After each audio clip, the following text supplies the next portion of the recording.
Good morning, friends. Good morning. Our final More Than the Score of the season. How many people are sad this morning? Yeah, we're a little sad as well. It's been a great season. How many of you agree?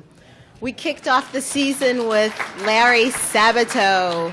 Larry Sabato making his prediction that was not exactly 100%. He'll be back next year to tell us new predictions. We also saw some of the great professors like over at the Miller Center. Gosh, her name's gone.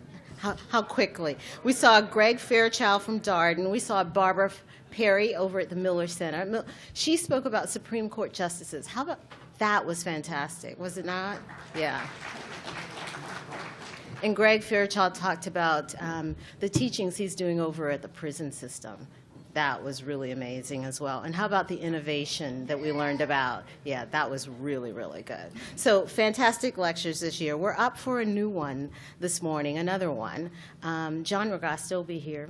He'll be speaking in just a few moments, and he'll be talking about religious freedom. So I think you're in for another great treat, our final talk for the season. So I'm Althea Brooks, and I'm Director of Lifetime Learning. And I want to just stop a second and pause and thank the Alumni Association for welcoming us in this wonderful facility Saturday after Saturday after Saturday. They are our partners, and they help us produce this great program for the last 11 years. So give them a hand.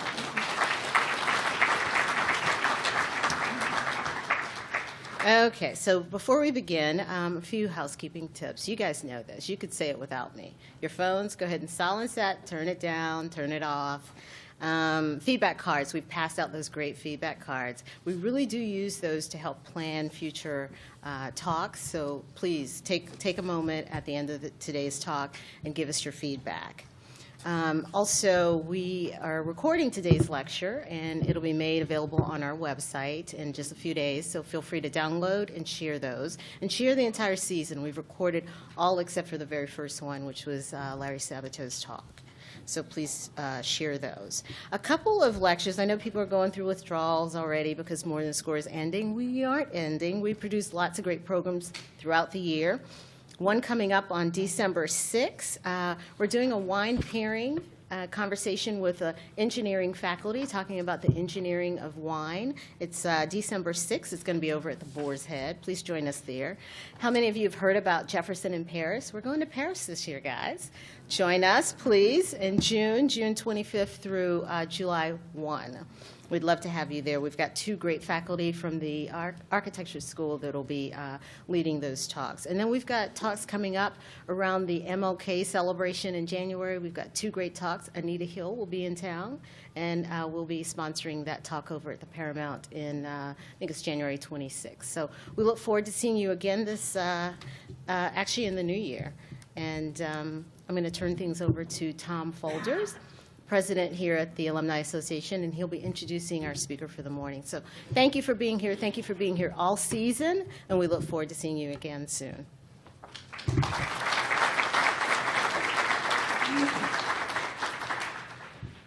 Good morning. First of all, I think we ought to give a round of applause to Althea because she's put together a great program this year.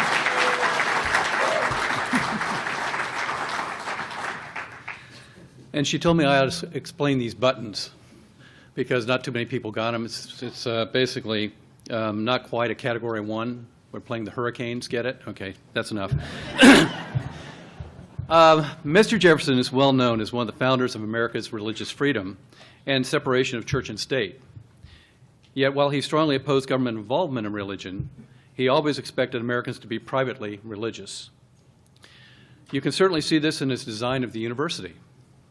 He worked diligently against considerable political opposition to ensure the university did not actively promote religion, but left religious matters to the students. John Ragasta, a fellow at the Virginia Foundation of Humanities, history faculty at Randolph College, and UVA's Summer Jefferson Symposium, will help us understand Mr. Jefferson's role in defining America's religious freedom. His plan for UVA and the modern religious freedom issues with which we continue to grapple. John is a modern-day version of a Renaissance man. He took his law degree from the university and did the expected. He joined a major law firm in Washington, D.C. And he did exceedingly well. But after 20 years of international trade, he felt a calling back to his first love, history and bees. More on that. He received his master's degree in history from George Washington University and his PhD back here in Charlottesville. He has written award-winning books, has taught history and law at the university, as well as George Washington University, Oberlin College, Hamilton College, and he's currently at Randolph College down in Lynchburg. On his beekeeping hobby, John believes bees have a lot to tell us about life. Creating the proper environment in which to thrive in some ways is like raising bees. You need some sunlight, not too much wetness, nourishing food, and protection from one's enemies, both internal and external. Please welcome John Rogaska. Thank you, Tom.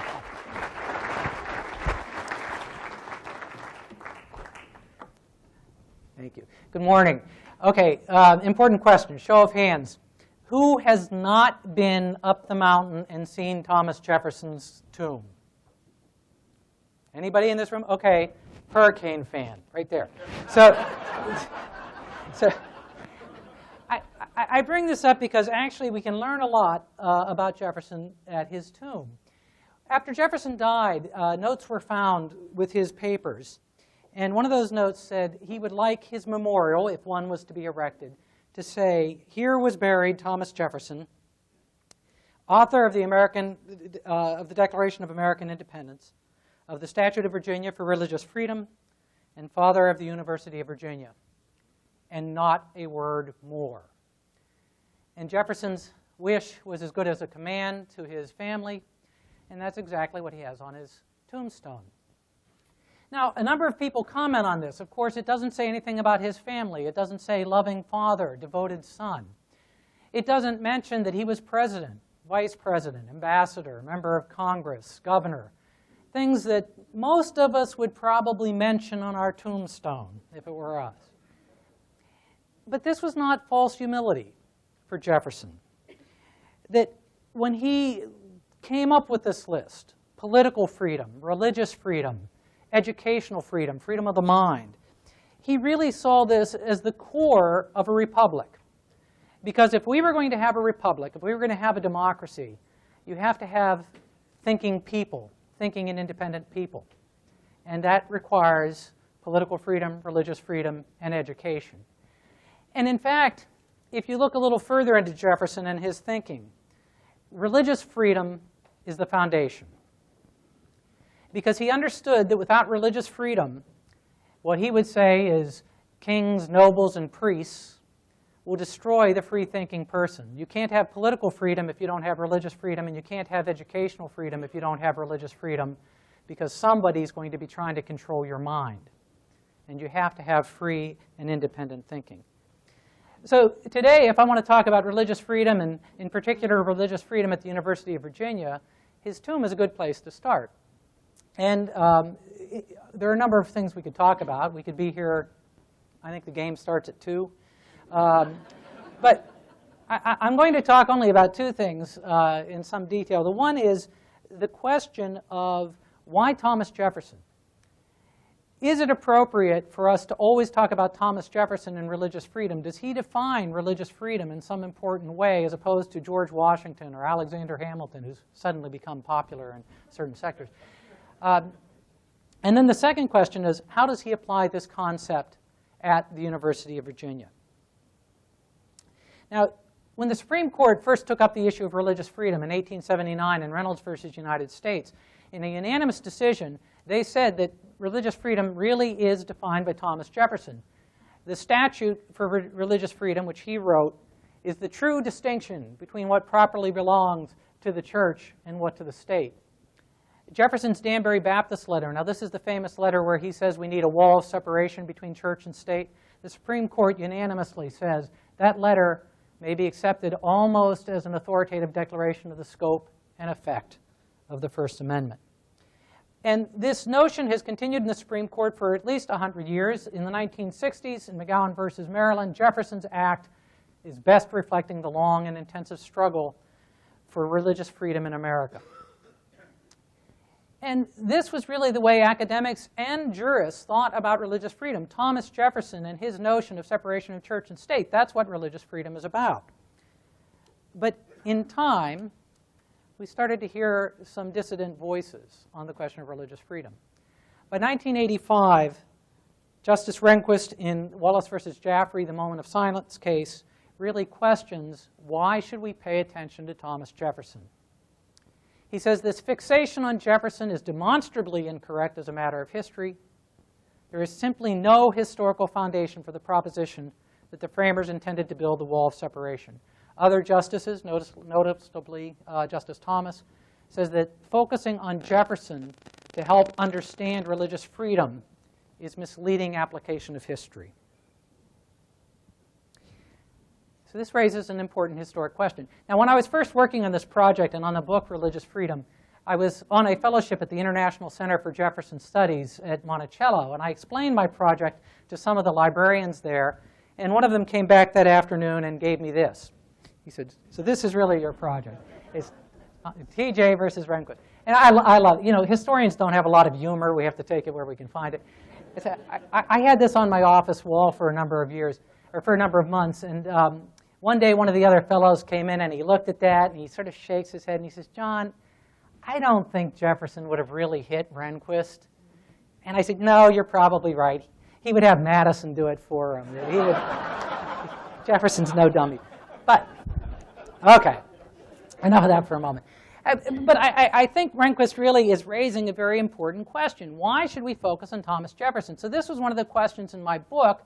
And I often ask my students when I'm teaching, how do we know? I mean, there's this interesting historic question. You don't just simply pick up a book and get the answer. How do we know whether Jefferson should be the icon of American religious freedom? And so I looked at a number of factors, only a couple of which I'll talk about this morning. One of which was I wanted to know what people thought in the early 19th century, in the period when the University of Virginia is being created. Do people at that time think that American religious freedom is defined by Thomas Jefferson? And then second, I wanted to look at alternatives. Are there other people who maybe were thought of as equally important or more important than Thomas Jefferson in explaining what American religious freedom was? So in this first question, what did people think was religious freedom, and who did they turn to? Well, one of the things that we can do today as historians and academics is there's wonderful databases. You know, they didn't have these when I first went to school. And you can now log on and look at 18th and 19th century newspapers and journals and start pulling up who did they talk about when they talked about religious freedom. And in doing this, I found that across the United States, for many, many years, people, when they faced questions of religious freedom, talked about Thomas Jefferson. And in fact, what would happen is when a state was debating some important question about religious freedom, they would quote Jefferson's statute for establishing religious freedom, or they would quote Madison's Memorial and Remonstrance, or the Danbury Baptist Letter. And sometimes they'd say, we ought to remember what that great American Thomas Jefferson says. And they would reprint the entire statute, which is a long document. This footnote, what I put up, again, only academics can love this. So I have a footnote that talks about all the places where I find these newspaper articles. It starts here on this page, goes down here, goes to the next page, it goes down here, goes to the third page, goes down here. And of course, this is only just a start. One got the databases are always being improved. I have over 100 here, but it's fair to say there are hundreds of references to Thomas Jefferson and his statute. And these aren't simply references. These are long quotes, quoting the entire Danbury Baptist Letter. There are scores and scores of additional quotes where people on the 4th of July or when Jefferson dies say Jefferson was known for religious freedom. That's where we find religious freedom. At toasts during patriotic celebrations, they would talk about Jefferson and religious freedom. I actually found emigration pamphlets.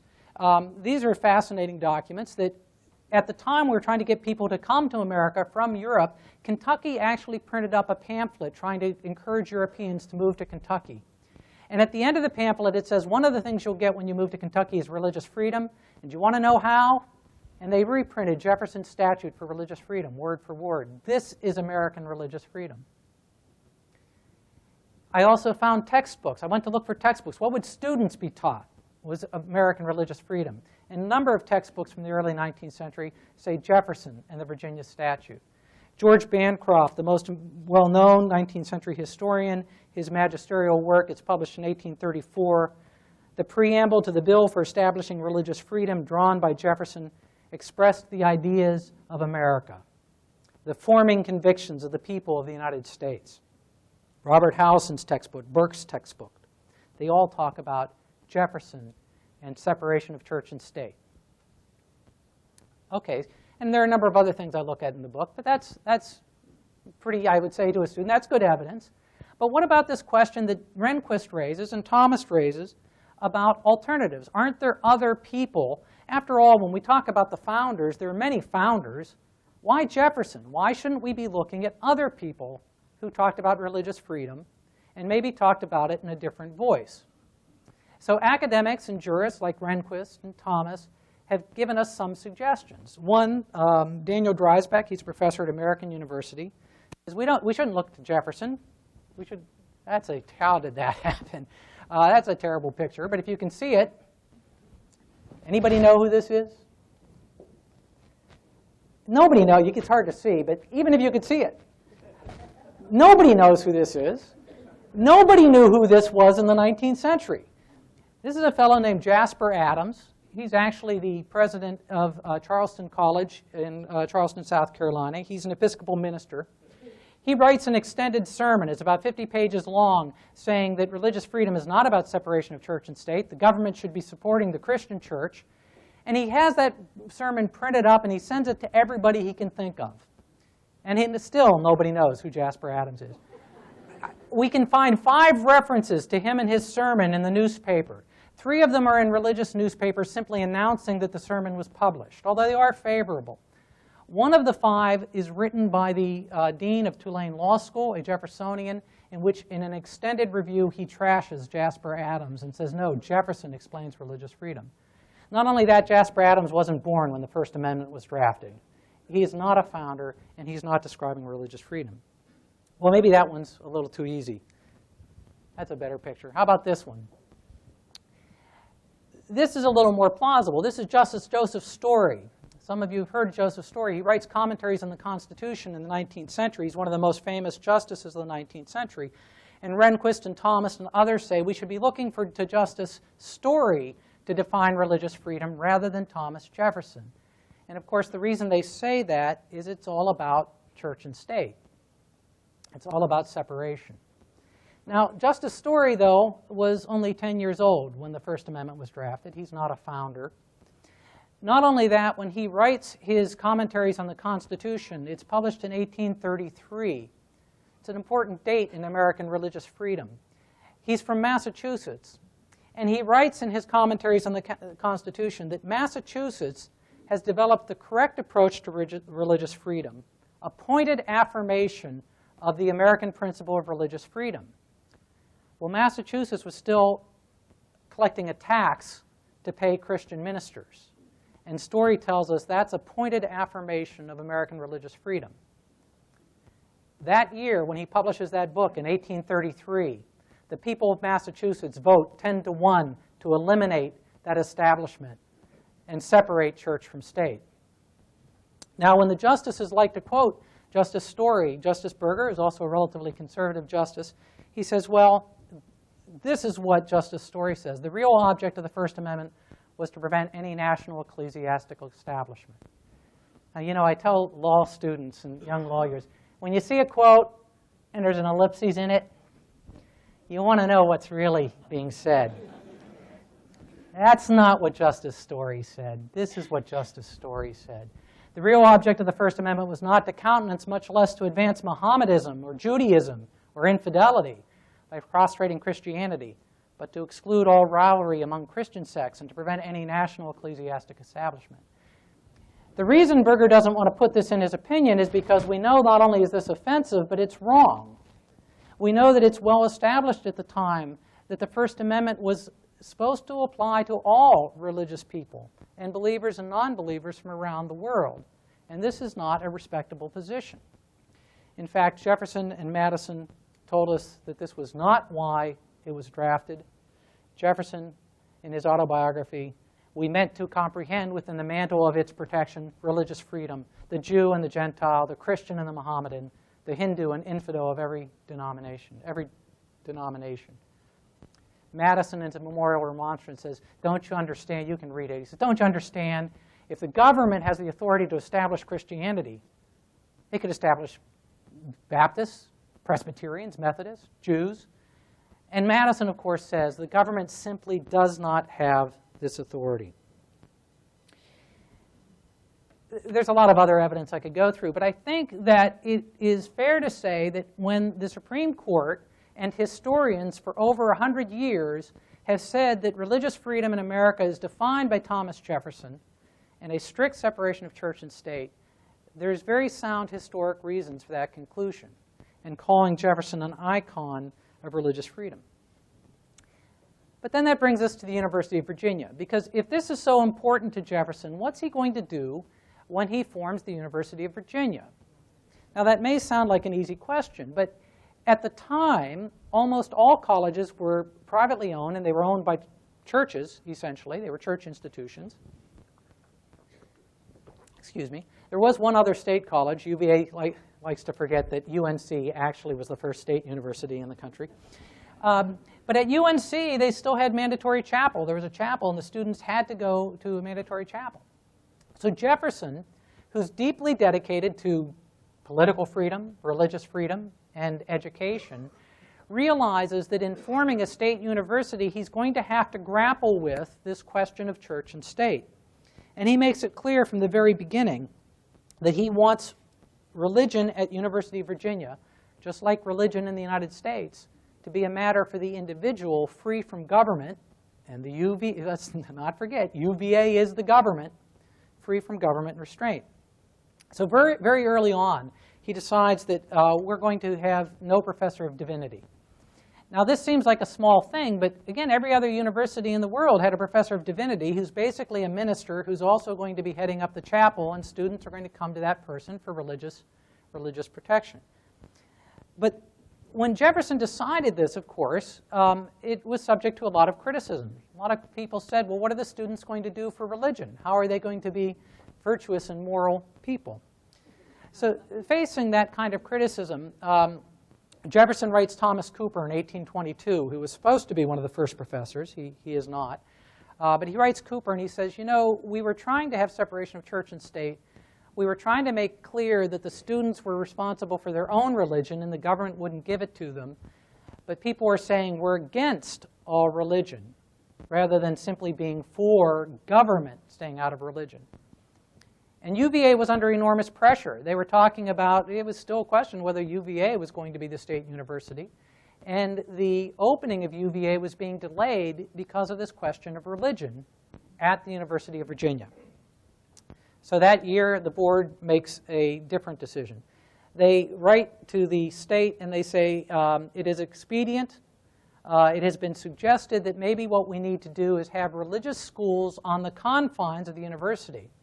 And the idea was that the Baptists could come and create a seminary here at the university. The Presbyterians and anybody else could create a seminary and put it on the university grounds. And that way the students could study there, but they would also be able to study at the university at the same time. And they would be able to use a building. He's talking about the rotunda, which wasn't yet built. They would be able to use a building for religious services under impartial regulations. We'll come back to that. Under impartial regulations. But always understanding that these schools shall be independent of the university. It's not a state-run religious institution. But it doesn't stop there. Jefferson is very unhappy with this solution. And this is a report of the board to the state government, but the state government never says anything. So Jefferson and Madison immediately start to walk it back. By 1823, Madison is writing to other people that, well, these seminaries can be near the university, not on the university grounds, but near the university. By 1824, the board says something a little bit different. They're now talking about on the university or adjacent to the university. But they say if the churches decide to do this, we're not going to build these seminaries, but if these churches build seminaries on or near the university, the students will be free and expected to attend the religious worship at the establishment of their respective sects. And they make it clear that it's going to be up to the students with no control by the university. And Jefferson is still not happy with that solution. By 1825, he's writing Broken Bra that they can be in the vicinity of UVA. And Jefferson is still not happy with that solution. In 1825, there's a request made by a traveling minister to hold church services in Pavilion 1. And Jefferson is approached by Broken Bra. I think Broken Bra is the first proctor, or he's one of the people running the universities. And Broken Bra says, we want to use Pavilion number 1 for church services on Sunday morning. And Jefferson says, yeah, no. He says, look, the buildings of the university belong to the state. They were erected for the purpose of the university. You have no right to permit their application to any other. He goes on to say, talking about that earlier idea that we would have seminaries on the university grounds, that has been superseded. The first idea of permitting a room in the rotunda to be used for religious worship. And he says, look, they can build churches, they can build seminaries off grounds, and the students will be free to attend those, but they're not going to be part of the university. Now, and in fact, we do not have religious services at the university while Jefferson is alive. After his death is when we have a chaplain and we get the chapel. But Jefferson says, no, this is a state-run institution. Now, it's important to understand, when Jefferson writes Cooper and he says that people are accusing us of being against religion, and that's not what we're about. Jefferson is, in fact, a deeply religious man. Now, he's not what anybody would really call a Christian in any normal sense, but he's a deeply religious man. But he believes that it's important that religion be an individual decision rather than one of the government. He likes to talk about, and I mentioned before this phrase, kings, nobles, and priests. Now, I tell students, I say, look, if Thomas Jefferson's talking and he's giving a list and it starts kings, nobles, you don't want to be number 3. Okay? He's not happy with what's going on. He says kings, nobles, and priests. And the idea is, and by priests he basically means any minister. He's not talking about simply Catholic priests. The idea is that these are institutions, kings, nobles, and priests, which have tried to control people. And what we need is a free people, a thinking people. And so he's adamant that the university will not be controlled by religion. Power of state and religion reinforce each other in a dangerous manner at the expense of the people, as far as Jefferson is concerned. Madison says something very similar. Religion as an engine of the civil polity. Religion as an engine of the civil polity is an unhallowed perversion, because church will corrupt state and state will corrupt church. The government will try to control the church will try to control the state, and what they're both interested in is power to control the people. And so what we need is a strict separation of church and state. Now this has been an issue at the University of Virginia since its founding. Let's jump forward 175 years. And that, as I said, we have a chapel in the intervening period. But the courts and people are still grappling, and we are still grappling today with this difficult question of how do we keep government out of religion and religion out of government in a world in which we are a very religious people. Because Jefferson always understood that while he wanted a wall of separation between church and state, he understood that on the other side of that wall, in the private sector, there would be a very vibrant religion, and that people would be free and active in their religious beliefs. So how do we work this system?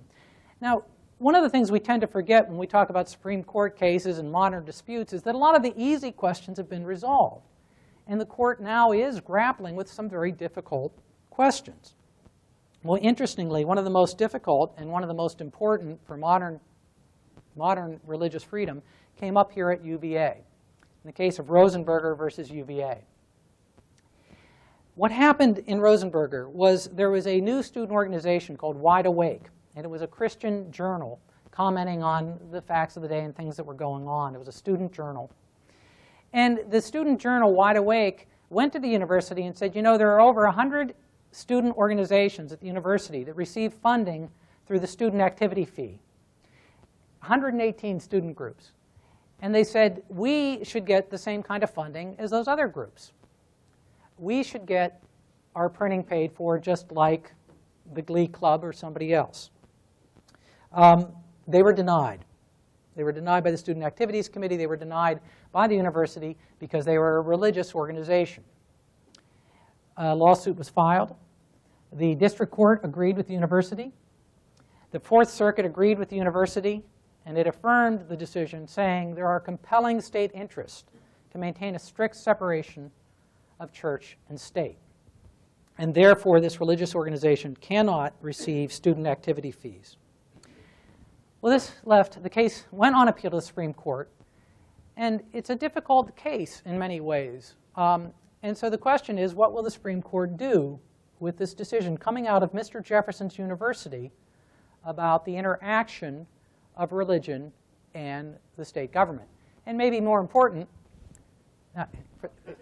if you're not from Charlottesville, okay, what would Jefferson do? Okay, just understand. So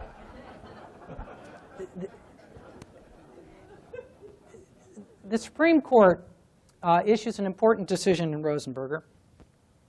And it says, you know, in essence, the university has gone from being separated from religion to discriminating against religion. And for the university, by regulation, to cast disapproval on a particular viewpoints of its students risks the suppression of free speech and creative inquiry in one of the vital centers for the nation's intellectual life, its colleges and universities and campuses. That it is entirely appropriate for the university not to embrace religion, but it is equally inappropriate for the university to discriminate against religion when it's coming from the students. And the court makes clear, look, this is not a case where the university is running a program or a faculty member is speaking on behalf of the government, because if the faculty member is speaking, he's a government employee. He speaks for the state. This is a case where the students are trying to speak, and the students have chosen to speak in a religious voice, and it's inappropriate for the state of Virginia, for the University of Virginia, to deny them equal rights with every other student organization. And I think Thomas Jefferson would agree. Jefferson, when he was talking about the use of university facilities, talks about impartial regulations, but always understanding that these student religious organizations shall be independent of the university. Well, what does Jefferson mean by impartial regulations? I think that what he was talking about is the idea that we will have students engaged in religious activities on campus, and they're going to be regulated just like students having a football game on campus or doing anything else on campus. That's going to be impartial. And the Supreme Court now uses the term neutrality. Government must be neutral vis-a-vis religion, vis-a-vis believers and non-believers. And I think that that's exactly what Jefferson would have agreed with.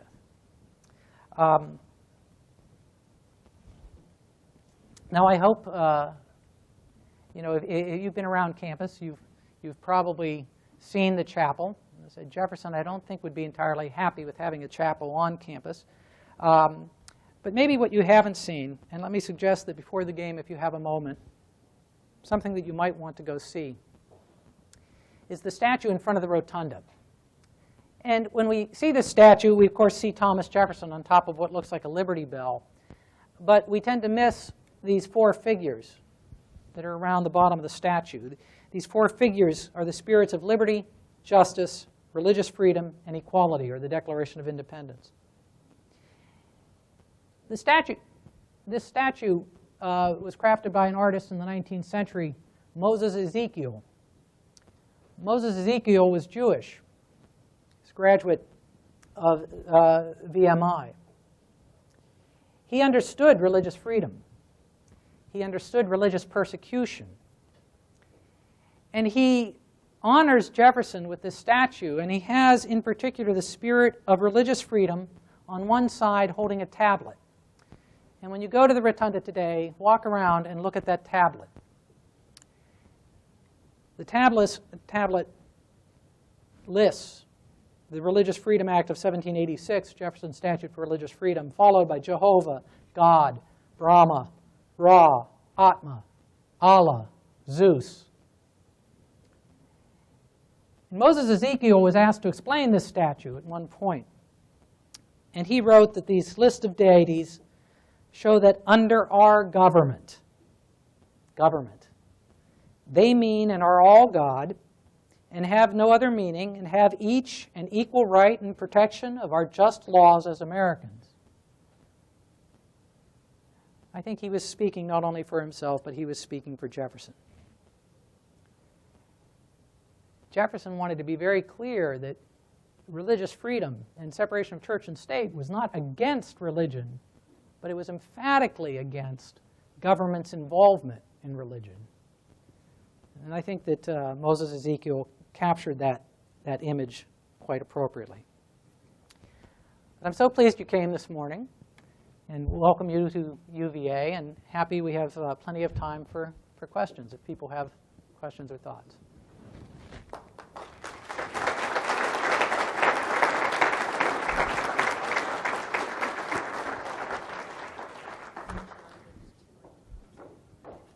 And there are microphones so that we can hear the questions. Thank you. Thank you.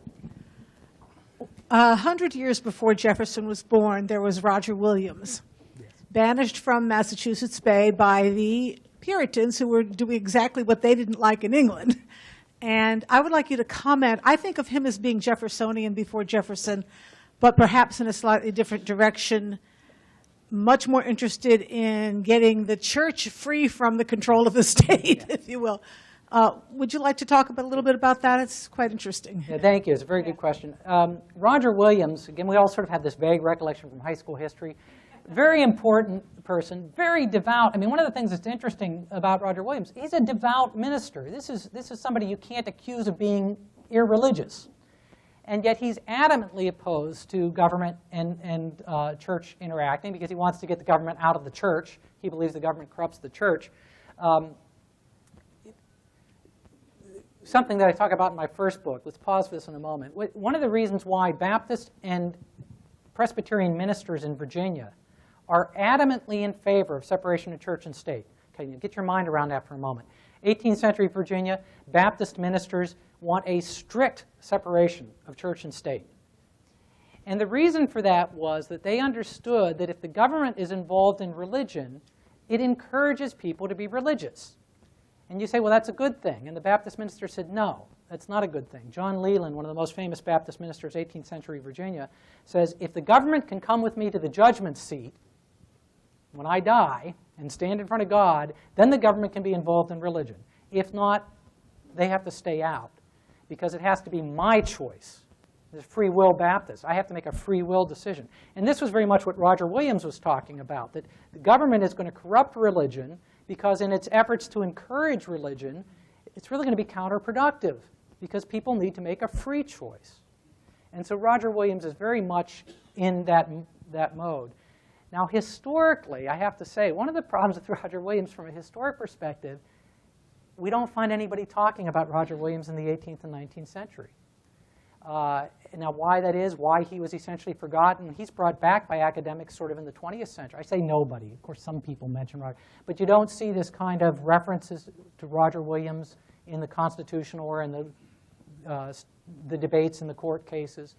And so his contribution really seemed to be largely forgotten for a long period of time. But he's absolutely in the same mode. Got one here. Yeah, thanks. I wanted to ask how, I was going to say how the heck, but maybe how in God's name did the chapel get here, and was it controversial at the time? That's a good question. Jefferson would like to have an answer to that question. Who thought that was a good idea? After Jefferson died, I mean, you can understand it's the 19th century. There's a lot of pressure to have a place. And, you know, in fairness, the students needed, if students wanted to go to church, they had to have a place to worship. Now, Jefferson says, town's close enough. They can walk, he actually says, they can walk to town. But you can understand why people thought that wasn't close enough. So shortly after Jefferson's death, the first chaplain is appointed. And Madison, who's the president at that time, Madison says, okay, fine, we can have a chaplain, but he says, I want the students and their parents to be responsible for this. I don't want us to be choosing a chaplain. Now that's going to change. And he says, I want to make it clear that the students and their parents are paying for this. We're not paying for that chaplain.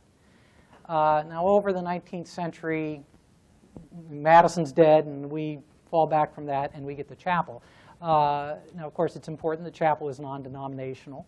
And I think there is no longer a university chaplain. Is that correct? I think the teams have a chaplain, but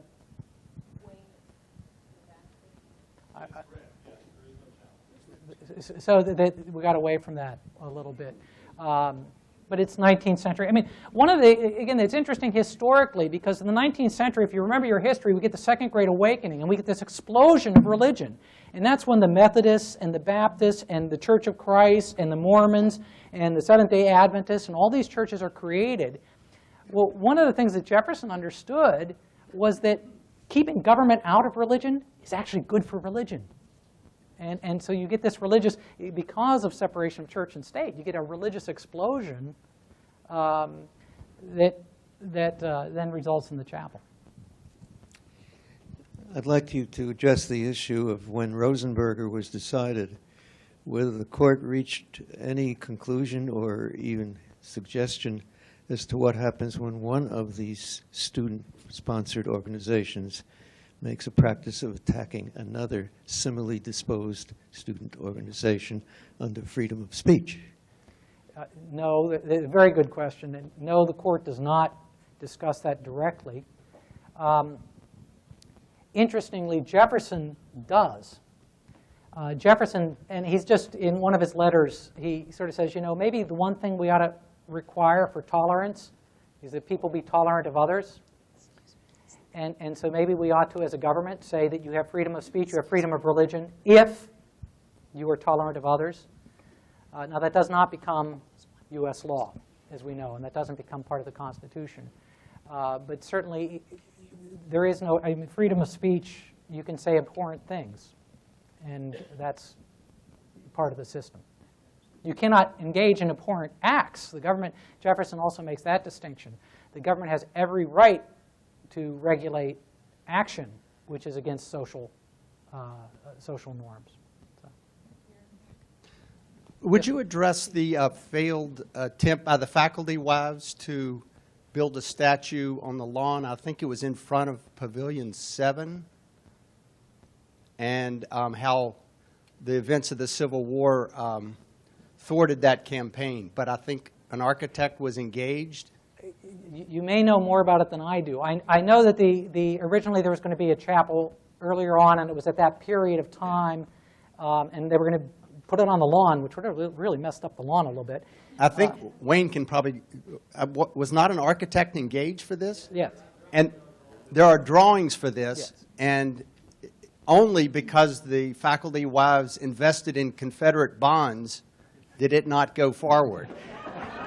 Investment. I love irony, you know. But I knew that effort had been made, and it fell apart. So it was pre-Civil War. It falls apart. The current chapel is post-Civil War, and it's only after the war and money is available. And I think it was a result of that sweep of religiosity that you mentioned, that it was unthinkable that there was not a chapel on a university. You know, this relationship between American religiosity and religious freedom is an important one. We tend to look at those immediately and we say those things are inconsistent, but in fact Jefferson understood that no, they're very consistent. One thing I tell people is, okay, look, if you go to Germany today, there are still religious taxes. You pay taxes to support the church. If you go to Italy, every one of the schoolrooms has a crucifix in front of the schoolroom because the Catholic Church is the official church. If you go to England, the Queen is the head of the Church of England. I've been to most of these places. Nobody goes to church. Okay? You know, in America, where we keep religion private, we have a very vibrant religious activity. So that again, it seems like it's inconsistent, but it's not inconsistent at all. This huge movement for religion in America in the 19th and 20th century is really because of religious freedom and separation of church and state rather than intention. Right here. I'm curious if there's any ongoing legal activity in this area because of all this religious activity around the country. Are there any significant cases moving forward having to do with separation of church and state? Oh, there's a lot of cases. We need Doug Laycock from the law school. There's a lot of cases have been around the Affordable Care Act and the question of birth control mandates. There's one in front of the court now. One case, the one that's coming up now, which is more to this issue of neutrality, which is going to be very interesting. There's a school ground in Missouri, I think, that it's a church school, and they have a playground, and they had old equipment, and it was dangerous for the kids. They wanted to put in new equipment and stuff on the ground so the kids wouldn't get hurt. Well, there was a state program that gave money to schools to build to help do these kinds of things. They were denied because they're a religious school. And so that's at the Supreme Court now, and it's not unlike the Rosenberger case. Now, there's a twist, by the way, because the Missouri Constitution is actually even stronger than the First Amendment, and it may be that case will be decided under the Missouri Constitution. But so there's a lot of cases. One thing, though, that I mentioned earlier that's worth remembering is we're dealing with the difficult cases. I mean, in some respects, we've really succeeded. And so as you succeed, you get down and down into more of these difficult things. Because we can never, as the court says, you can never have a complete separation of church and state. What if the church catches on fire? Are the firemen not supposed to go there and put it out? Okay, is the church not supposed to be hooked up to the sewer system? They're not going to have sidewalks and roads. So the government will be engaged with religion. It has to. But the idea is neutrality. And then you get into some of these difficult cases. So yeah, there are a lot of cases going on. We've got one here, and then one gentleman's been in the back. Yes, sir. Hi, thank you for coming. Jefferson initially attended the College of William and Mary, and I believe that's where he received his degree. Later in life, before he founded the university, he became estranged from the college. Was that primarily because it was a church-dominated institution? I don't know primarily, but that was a big part of it. When he becomes governor, because at that point the status of William and Mary is not clear, because after all they were a Episcopal Church of England college. Church of England is the official church of the Church of England. They're related through the governor. The governor makes all the appointments there. So when Virginia becomes independent, there was a real question about what do we do with William and Mary? And that's why they're not thought of as the first state school, because they're not really quite yet sure as to what they are. And Jefferson says that while he's governor, he tries to reform William and Mary and make it what he thinks of as a state school and get the ministers out. And he fails because there's just too much history there. And so he sort of says, okay, fine, we need our own university.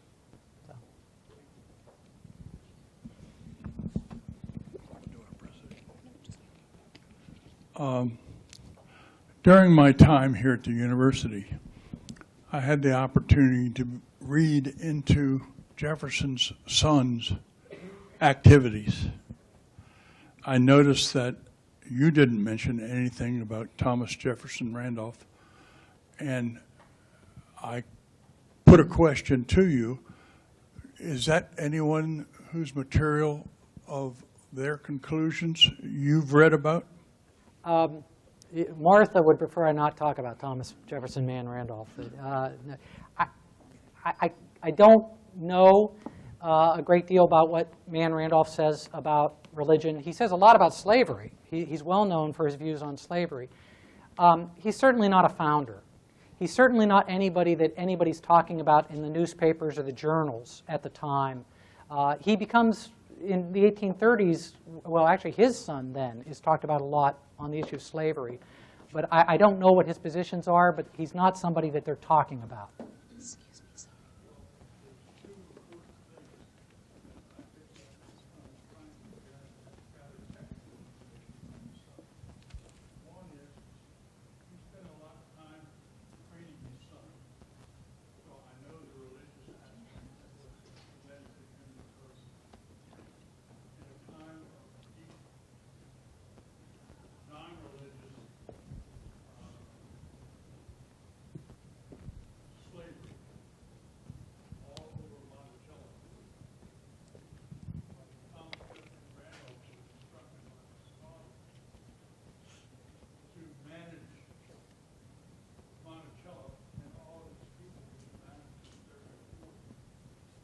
Mind?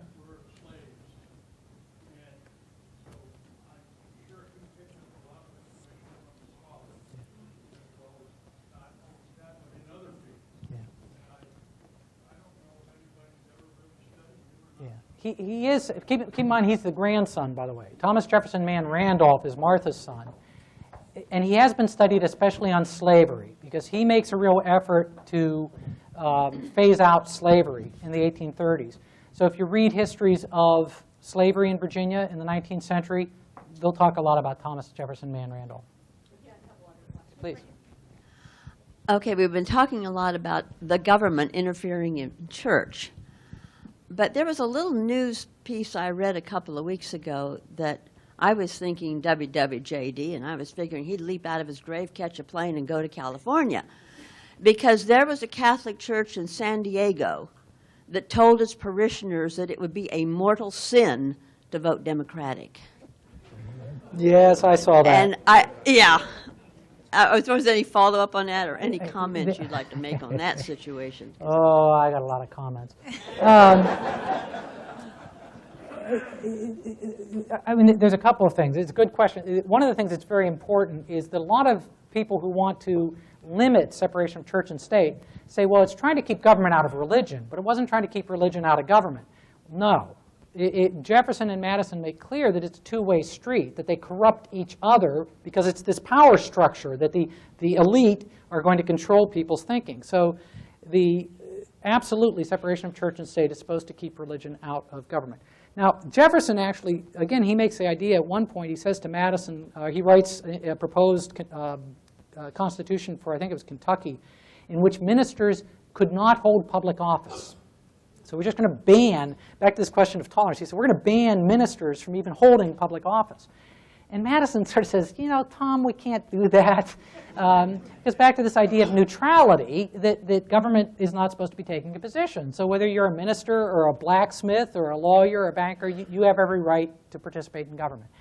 But that would be very concerning. The modern issue, back to the modern cases issues, and there's a lot of, why do churches get tax exemptions anyway?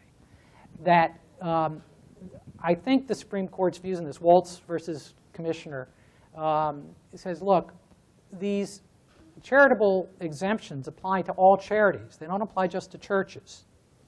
They apply to the Red Cross. They apply to United Way. And the church is getting the same exemption as these other organizations. Now, here's the problem, though. These other organizations are prohibited from engaging in political activity. You can't have a 501c3 charitable organization actively engaged in politics. That's not tax exempt. And so these churches are forbidden by the tax regulations that if they want to keep their tax exemption, they're not allowed to actively engage in politics. And the problem is they do all the time. And both ways. It's not, but in this case, it's one-sided. And there are a number of people that are trying to get the IRS to do something about this, and the IRS doesn't want to touch it with a 10-foot pole. Because you can imagine what's going to happen. The first church they sue because their minister was engaged in active politicking from the pulpit, there's going to be a lot of screaming. But absolutely what the churches are doing is inconsistent with the understanding, and it's a violation of the IRS regulations. But the IRS just doesn't seem to be willing to enforce.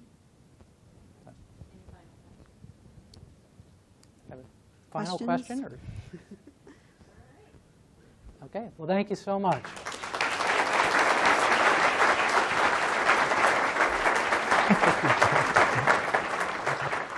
On behalf of Lifetime